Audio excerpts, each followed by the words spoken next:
안녕하세요. 귀한대부입니다. 오늘은 제 책 북인도 요가 명상의 통합 캡슐에서 그 인간의 나약한 본능, 그 나약한 본능에 대해서 다룬 구절을 여러분과 함께 나눠보고자 합니다. 인간은 그 자신의 욕망과 감각으로 인식되는 대상을 동일시하려는 착각에 빠집니다. 그 욕망과 감각 대상과 동일시는 좌절과 불안으로 바로 이어지죠. 요가의 고전 바가바드 기타에는 스리 크리슈나와 아리주나에게 감각 대상의 세계에서는 마음이 대상에 집착하게 된다고 얘기를 합니다. 그 대상에 대한 마음의 집착은 욕망을 낳습니다. 당신이 그 욕망의 성취를 추구할 때 당신 안에는 공격성이라는 게 생기죠. 어떻게든 성취해야겠다 이런 공격성이 생기는데, 그 공격성을 통제하지 못하면 그것은 당신의 마음을 영향을 미치고, 그 다음에 당신은 무엇이 적절하고 또 무엇이 부적절한지에 대한 개념을 갖지 못하게 됩니다. 적절하고 부적절하다는 생각을 잃으면 지성은 미혹될 것이고, 일단 당신의 지성이 미혹되면 당신은 이 세상에서 정상적인 존재로 살아남을 수가 없습니다. 지식과 지성의 망상은 죽음과 유사한 상태입니다. 세상을 살아가는데 계속 망상만 하게 된다는 건요, 우리가 3분의 1 정도는 잠을 자고 3분의 1은 쉬고 먹고 나머지 3분의 1을 일한다고 했을 때 얼마나 큰 낭비가 되겠습니까? 깨어있는 동안에 망상을 하게 되면, 망상은 제가 하고 싶어서 하는 게 아니죠. 마음에서 계속해서 일어나는 생각들이 끌려다니는 거예요. 근데 그 끌려다니는 것을 본인이 모르고 계속 끌려다니다 보면 세월이 가서 어느덧 죽을 날이 돌아오는 거죠. 그래서 바가바드 기타에는 이런 구절이 쓰여 있습니다. 사람이 물질력 대상들에 집중할 때 그 대상들에 대한 애착이 생긴다.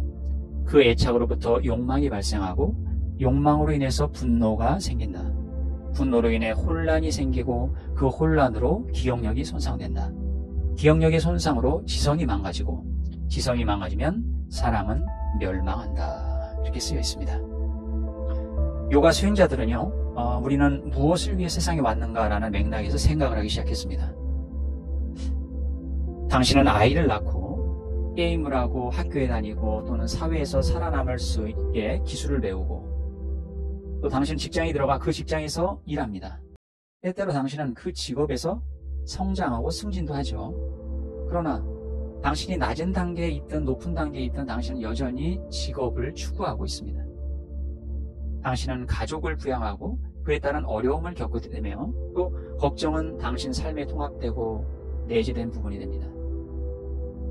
또한 직업이 없으면 또 직업이 없어서도 걱정하죠.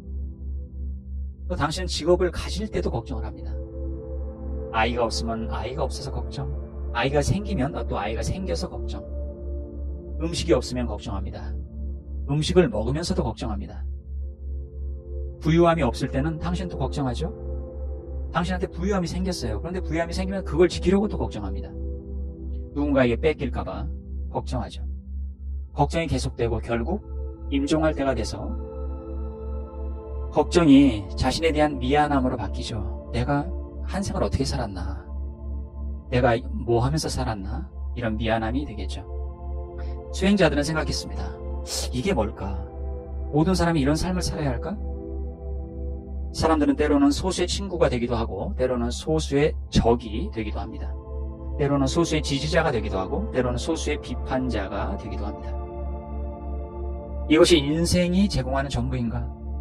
상황과 형태가 다를 수 있지만 행동은 대를 이어서도 항상 동일합니다. 어렸을 때 나는 세상을 바꾸는 꿈을 꾸곤 했지만 지금은 내가 틀렸다는 것을 압니다. 편견을 갖고 있고 좋고 싫음에 얽매인 사람이 어떻게 세상을 바꿀 수 있겠습니까? 먼저 자신이 바뀌어야 합니다. 결국 세상은 감각적 만족의 장소일 뿐입니다. 당신은 미각을 만족시키기 위해서 맛집에 가고, 또 눈을 즐겁게 하기 위해서 영화관에 갑니다. 영화를 보면서 배우들과 동질감을 느끼고 함께 울고 웃습니다. 이거는 감각적인 즐거움이죠. 이것이 세상의 방식입니다. 감각적 만족은 불안, 혼란, 무질서, 불만을 초래할 뿐입니다. 이 조건화된 상태를 당신은 당신의 삶이라고 부릅니다. 이런 식으로 생각하면서 수행자들은 말했습니다. 아니요. 이것이 우리 삶에 살아가는 방법이 될 수는 없습니다.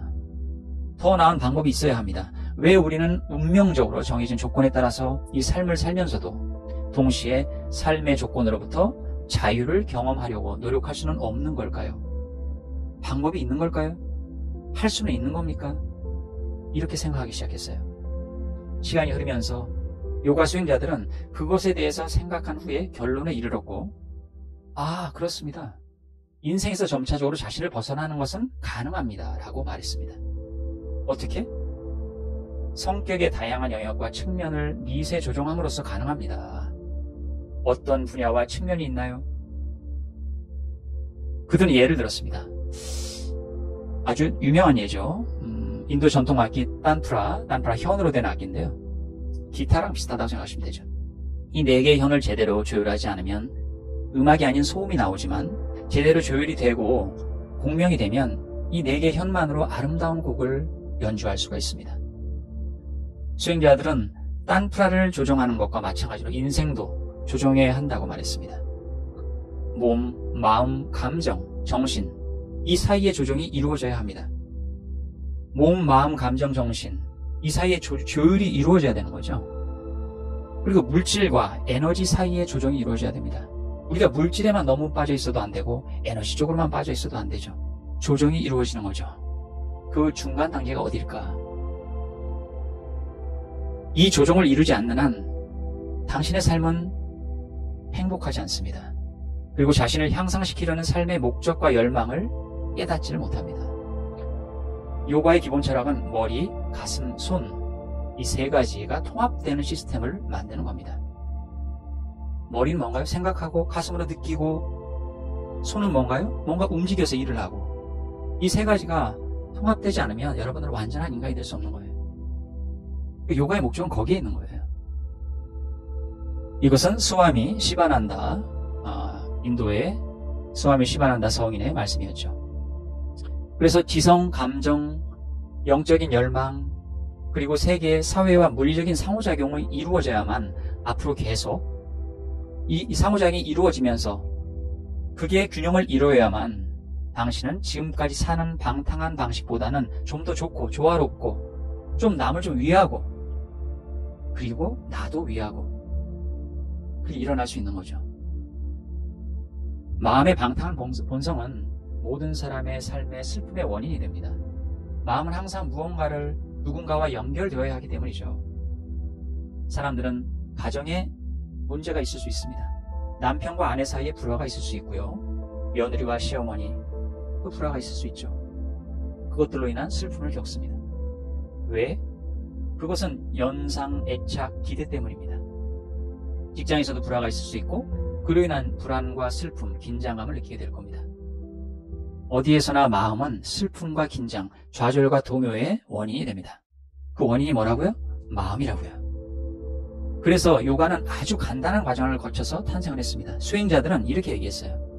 마음이 먼저 영향을 받는다. 그러므로 먼저 마음을 관리하라. 이게 빠탄잘리 요가 수트라를 저술한 빠탄잘리도 이렇게 시작을 합니다. 마음의 표현을 관리하는 방법을 배우세요. 마음의 표현, 균형과 조화를 배우십시오. 그 배우는 방법이 바로 요가의 시작입니다. 요가의 주체는 슬픔을 낳는 삶의 조건화된 본성에서부터 벗어나서 조건 지어진 것으로부터 자유와 초월을 경험하는 무조건적인 본성애로 나가는 방식으로 진화 발전했습니다.